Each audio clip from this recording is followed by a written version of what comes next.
et parem juba alustada nii, et pöördute kohe spetsi poole ja panete asja paika ja siis liigute edasi.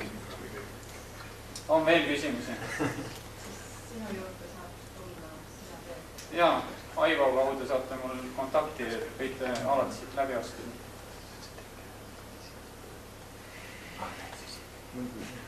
Rohkem küsimusi ei ole. Margus tegi programmi Liisa Vatterile, kes ma rääkisin küll. Ma ei suurt. Kusjuures ise ta teeb programmi pealt täpselt. Et see ei ole väga keeruline jah, seda programmi täita, sest tegelikult, ütleme nii, et naistel on seda tunduvalt kergem, sest nad teevad söögiga ise.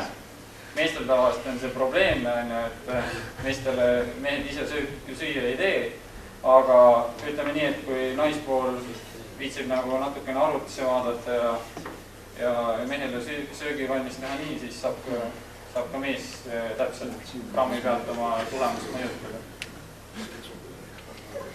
Üks küsimus, kõik on oma kaasa tehtud toits, mul on võimatu, ma räägin, et tegelikult kui ma sööksin väljas, et ikka on teadlikkus olemas inimestes, et ma lähen välja, ma ei pruugi üldse valida sellist praadi, kus on mingi friikartulit, ma valingi teadlikult pool taldrikut on salatit, siis on veerand taldrikut on liha ja siis veerand on seal mingit süüsivesikut ehk siis kartul, riis, makaron, mida iganes. Et iseenesest nagu paistab väga tervislik asi olema. Aga nüüd tekib vahe sisse selles kohas, et kas ma tahan 70 000 kilogrammi nädalas tõsta või 130 000. Kui ma nüüd sööks selle prae ära, siis suure tõenäosusega ei lähe see nagu täpselt sellega paika, mis ma tegelikult peaks saama. Et siis ta on kas pluss 30% üle või pluss 30% alla see praad, me ei tea seda ja minu treeningmaht nädalas kannatab või hakkan ma järsku kaalu tõstma, mis on ka jama, sest minul on vaja olla suhteliselt väikse kaaluga, aga hästi, ütleme siis jõuline.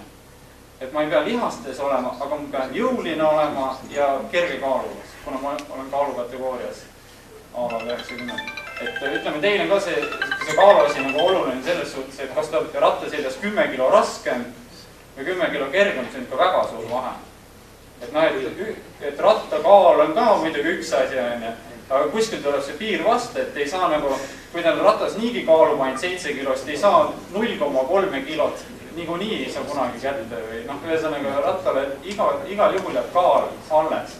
Ainuke, millest te kaalu saate normaalselt kaotada, on enda kehakaal, kui te olete tiba siis raskem. Et hooaja sees, kui teil ettevalmistus on, siis ei tasuks nagu rasvaarvelt nagu kehakaalu väga palju langetada. Et see on tegelikult kaitsepuhver ja nii edasi. Aga kui teil tulevad tippvõistlused, siis ma soovitan küll suhteliselt kuivaks ajada. See on juba selline spets teema, et tippvormi viia võistlusteks, see on nagu hoopis teine, pikem jutt. On veel küsimus? Koloraados on? Ei, ühe päeva menüü on nii, et ma söön ööpäevas umbes 8 korda.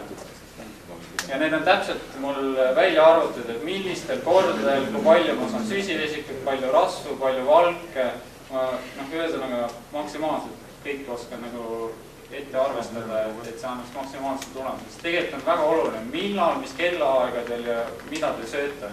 See ei ole nii, et me paneme hommikust õhtuni, paneme ühe jutiga. Et see on tiba, me ütleme keerulisem. Et see nagu tavaliselt räägitakse, et nagu riigipoolsed soovitused umbes, et sööte hommiku, lõuna ja õhtu, siis on kõik tore. Ja vitamiinipurkide peal on ka, et C-vitamiinid ei tohi üle 60 milligrammi päevas võtta, et see on päevadoos. Jah, on küll, aga see on ainult selline doos, et ei sureks ära. Aga sportide sellega teha ei saa, unustage ära. Ma on üks küsimus, et palju sul seda aega võtab kogu selle menüü koostamine päevas? Minu päevane asi hakkab nii pihta, et ma hommikul kell 7 ärkan ja 8:30 lähen uksest välja, mul on kõik popsikud kaasas söökidega. Et tegelikult see ei nõua mult rohkem, ma ei tea, tualett, söögi tegemine, kõik see mahub selle 1,5 tunni sisse. Ei, mitte 8. Sest ma olen õhtul ju A9 lähen koju, neid asju me ei pea siis kaasa tarima. Päeval mul on 2 söögikorda, pluss veel siis trennis need trenni eelne, trenni keskel, trenni järgne jook. Need on puhtalt sellised toidulisandid, mida tahket toitu vahetult enne trenni ajal ja trenni järel vahetult ei ole mõtet sisse ajada. Ja toidulisandeid ei ole ka mõtet süüa muudel kellaaegadel, kui ainult trenni vahetult enne trenni ajal ja trenni järel. Ülejäänud kellaaegadel on toidulisandeid suht raha raiskamine ja täiesti vastunäidistatud taastumisele. Toidulisandite eesmärk on see, et nad imenduks hästi kiiresti. Kui te võtate nüüd a la näiteks 10 tundi peale trenni toidulisandit, oletame, et kell 12 võtate toidulisandi sisse, kuna ta seedib hästi kiiresti, sest nende toidulisandi eesmärk on see, siis tunni aja pärast on teil see seedrikulglas läbi läinud ja keha on uuesti näljas. Ehk siis need lihased, mis vajaks pikaajalist taastumist, peavad tavatoitu saama, sest tavatoit seedib, seda on võimalik, seedimisaega on võimalik tavatoiduga pikendada 3-4 tunnini, ehk siis te saate rahulikult lihastele toitaineid 3-4 tunni jooksul peale anda. Et muidu on valik jah, et ma panen siin mingisuguseid valgupokse ja nii edasi, aga siis te peaksite hakkama peaaegu iga 2 tunni tagant neid sisse jooma. Täiesti, ütleme nii, et see on tootjate suur möga, et tarvitate meie igasuguseid kihte preparaate, et siis te tavatoit üldse ei pea sööma. Et ärge seda asja küll nagu endale pähe võtke, et tavatoit on A ja O, aga valgupulbrid, süsivesikud ja need tulevad mängu sel hetkel, kui teil on trenn või trenni eelne või trenni keskel vaja kiiresti lihaseid taastada. Seal tavatoiduga ei ole mitte midagi teha, sest ta seedib liiga kaua, et teil on vaja koheselt toitaineid saada. On veel küsimusi? No ma võin enda nii palju, et kui Silmerit oleme kõik kuulanud, siis Silmer on teoreetik, kes räägib, kuidas võiks teha, aga Silmerid on kõik praktikas läbi proovitud, tehtud. Ma iga päev näen seda, sellepärast ma võin öelda, mis toimub. Margus on ka, oota ma ütlen, Margus on ka Euroopa minister jõutõstmisest. Et kui ma jõudsin järeldusele, et ma nüüd tahaks hakata jälgima toitumist, et mis on siis esimene samm, mis ma peaks tegema, sest tõenäoliselt kui ma lähen, ütleme, väga professionaalsele tasemele toitumisega üle öö hakkan 8 korda päevas näiteks sööma, siis ei ole harjunud selle. Kusjuures ma tegelikult täpsustan, see minu puhul 8 korda, et absoluutselt teil ei pruugi selline meil üldse tulla. Liis Vatteril on 5 korda päevas söömine, nii et kõik on normaalsuse piirides.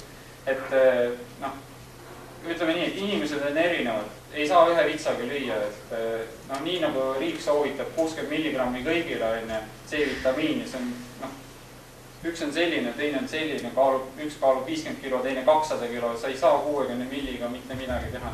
Ehk siis ka toitumine on tegelikult täiesti nii, et see sõltub täiesti inimesest. Ja sellest, kui suurem teie treeningmaht ja mitu korda te päevas treenite.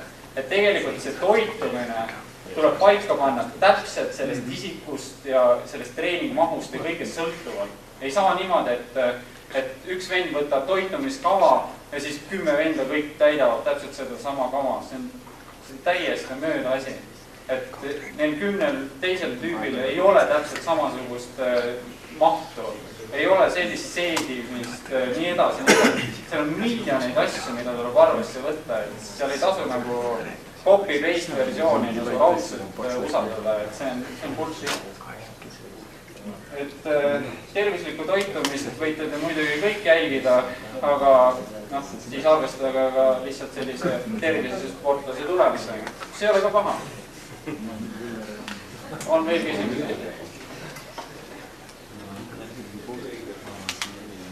Aga kui küsimus ei ole, siis aitäh Margusele. Alustada nii, et pöördute kohe spetsi poole.